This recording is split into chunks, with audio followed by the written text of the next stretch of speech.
Kusinziira ku baminisita bano tebayinza kukolera wansi wa gavumenti erimu bannamagye ng'endagaano eyateereddwako emikono kwabadde kubatimba bbula kubanga bo tebeesiga bannamagye.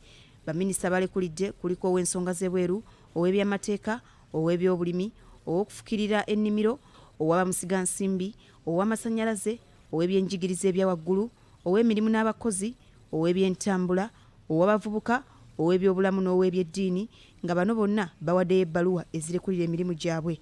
Bino bijidde mu kiseera nga bannansi bakyekalakasa mu ggwanga erya Sudaani nga baagala amagye gaviire ddala mu byobufuzi n'obukulembeze bw'eggwanga eryo era nga wadde Hamdok yateereddwa n'addizibwa mu kifo kye wabula abeekalakasi tekyabayimiriza. Bongeddeko nti wadde endagaano eno yayaniriziddwa amabanga g'ebweru wabula bo tebagenda kugikkiririzaamu kubanga yagendereddwamu kwongerako amagye ebbeetu lyakwenywereza mu buyinza.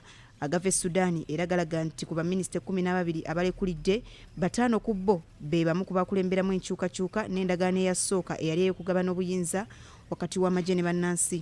Sudaani ezzeebaamu obutabanguko okuva bannansi bwe beesala akajegere ne beekobana n'amagye agajja Bashir mu buyinza mu mwaka gwa 2019 kyokka nga bano tebatereerangako nga n'okwekalakasa okukyasembyeyo kwe kukwatandika ng'ennaku z'omwezi 25 omwezi ogwa Oktoba omwaka guno gwennyini amagye bwe gawamba gavumenti ey'awamu ne gakwatanisa baminisita Abdallah Hamdok.